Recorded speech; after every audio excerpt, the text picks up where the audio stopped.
Hey everyone, Dean here. If you're new to the channel, welcome. I thought we'd come out today to talk about the 1120. I'm sure you saw by the title that we're talking about the discontinuation of the Trek 1120. That comes with a little caveat. Yes, that is true to an extent, but going forward, you will still be able to get the frame set. And in my opinion, if you can afford it, and again, my opinion, but if you can afford it, building a bike that you're going to spend hours and hours on at a time, if you can build it from the frame up, or even better, get a custom frame built, but if not, if you can start with the frame and work out from there and get it really specialized to how you want it, then I really believe that's the way to go. And that is what I did with my bike in 2019 when I got it. I was working at a Trek store, for full disclosure, but I ordered a frame and fork and I built it up from there. Carbon wheels, all that stuff. There's a video, I will put it up here. You guys can check that out about my build. It's pretty accurate to where I am right now with the build. Will be some changes. I am going to get a suspension fork for the Great Divide, but we'll talk about that in another video. So yeah, I just wanted to, like I said, come out and talk about that. The frame set is still available, so I want to make that clear, and I honestly feel like that is the way to go. And both frame sets are available going forward for the foreseeable future. The 2018 and 2019 version is about $300 cheaper, I believe, than the more current version. Just keep in mind the frame set is available, guys, so it's not a total loss. And just to give my thoughts on the frame and fork, bulletproof. The frame has got well over 60,000 kilometers on it by now, as well as the fork, and no issues whatsoever, none whatsoever. The bike has been absolutely amazing, and I've had no issues with either the frame or the fork. So if you are starting with just the frame or the frame and the fork, be rest assured that they are bulletproof, in my opinion. First edition of the 1120 came out in 2018, and the 2018 and 2019 are different than the models after that, just in the way the rear rack mounts on the seat stays were reinforced after the first 2 years because of some issues that were known with that system. So okay guys, just to give you a quick history of what I've done on the Trek 1120, just so you might have an idea of what it's capable of if you're buying it and all that stuff. First of all, I've had so many people come up to me and tell me what they think I can't do on the bike, especially long distance stuff on road and that. And all I can say is I have a lot of videos you can check out. I'll put a link up here if you want some of my cross Canada videos. But yeah, I've ridden this bike across Canada 2020, 2021. I had to do it over 2 years because of the COVID, but the bike held up amazingly. Pulled the trailer on the first half, found out that really is not the way to go, just for reference if anybody's wondering. Ditched that on the second half of the trip and went to a more traditional setup. This bike has been amazing, guys. Across Canada, many different routes we've done, the BT700, the Hasty Highlander, thousands and thousands of kilometers of rail trails. I cannot even tell you how many. It'd probably be a good project to sit down one day over the winter and kind of see if I could come close to figuring out how many kilometers of rail trail I've ridden in the last 5 years. It's probably pretty staggering, actually, to be honest with you. So the Kettle Valley Rail Trail in BC, road rail trail pretty much right across BC, Kettle Valley Rail Trail, the Columbia and Western Rail Trail, and a couple others that I can't think of right now off the top of my head. But the bike has been amazing, guys. Yeah, it's sad to see the complete build go, but I truly feel that if you can afford to go with a build from the frame up and you have the patience, or if you have someone with knowledge that could help you with it, it's the way to go anyways, guys. The wheel set's going to be the expensive part for sure. And if you're looking to invest a little more money in one area after the frame set, I would recommend it be on the wheels.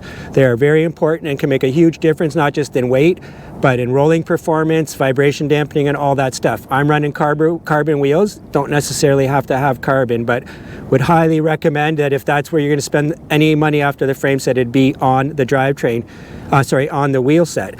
But as far as the drivetrain goes, if you're a Shimano person, yeah, you can go, I'm XT, and that's just because that's what I've been using forever. Love it. Works flawlessly. But if you're just getting into it and you're looking for bang for a buck and just want good performance, if you just get the Shimano Dior, which is the start of the performance level for the Shimano off-road stuff, I think you'll find that you'd be more than satisfied with that, and the price point on it is amazing. So keep that in mind if you're doing the complete bike build. So yeah, like I said, the wheel set could be expensive, but shop around, look for sales. Like if you're doing getting the frame set, don't rush. Do this over the winter and the off season, and source out a good set of wheels, and it's going to make a huge difference. And then as far as the bags and all that other stuff goes, that is personal preference. Do not let someone tell you that there's a right way or a wrong way to set up your bike. Of course, there's things that you could be doing that are dangerous and that someone might give you advice on that, yeah, take that advice. But in general, if someone says, oh, you're doing it wrong, those bags aren't for bike packing or those aren't touring bags, no such thing. What I do is bike adventuring. Sometimes I do call it bike packing or touring just because those are the labels that have been around. But it's funny, the wars that happen on different Facebook groups and on different videos and that about what a bike packing setup should be and what the specs are and how much weight and what you're doing and all that. If you're getting out there and those bags are working for you, then those are the right bags. And that's all I want to say about that. If you need any advice on bags, I'm always here. I've used all different kinds, different pannier bags, all different stuff. So if you need any advice on bags, I'm definitely there to talk to you about it. I have lots of videos you can check out. I'll put up some. I'll put a link to some gear videos right up here as well. Go check those out. I think you'll find some useful information there. All right, guys. Like I said, sad to see the complete build go. It kind of does sort of symbolize a shift in what's happening with Trek. Not just Trek, all bike companies. Even though for a lot of us it seems like we've moved away from COVID, we don't talk about it as much, but this decision with the 1120, all the bike packing and touring bikes Trek has dropped, the 520, the 920, and the 1120, the complete builds. The 1120 frame set will be available going forward, like I said, but they've gotten rid of all those bikes, and the reason for that is because of COVID. Trek, being a big company, still had to streamline a bit. Specialized, Trek, Cannondale, Giant, they had to streamline their lines a bit and not be able to offer as much. So this is kind of the fallout of it. Lucky thing though, the 1120 frame, I did contact Trek and they said that the 1120 frame set will be available for the foreseeable future, and there does not appear to be any closeouts scheduled for the future. So grab an 1120 frame set, build it, you will not be sorry. All right, guys, I think I'm going to wrap it up from here on the banks of the beautiful Detroit River, and not much else to say. You can see the Gordie Howe Bridge behind me in the background. Late 2025, bikes will be allowed and pedestrians be allowed to cross that, and that's going to open up a whole avenue for me. The whole state of Michigan will become my playground, essentially, so exciting times. So anyways, guys, 1120 was a life-changing bike for me. I suppose whatever bike I would have got at the time, I would have felt the same way about it, but it was the 1120. We've done some amazing things on this bike. Got way more amazing things to do on it too. Next year, 2025, the Great Divide Mountain Bike Route. I cannot wait, guys. This is going to be such an exciting trip. I've been dreaming about this for years now. So JP, if you're watching, I still want to get us both out there. So we haven't talked a lot lately because I just didn't want to get way too ahead of the game, but if you're watching JP, let's make this happen. We can do this together. Let's help each other out here, and let's get on the Great Divide Mountain Bike Route. It's a bucket list item, and I think we would both be great teammates and riding partners. So hope you're doing good, JP. Okay, guys, let's wrap this up. I hope you guys are getting out there and doing something you love. And if you want to get a great bike, grab the 1120. Other than that, I'll see you in the next one. Cheers.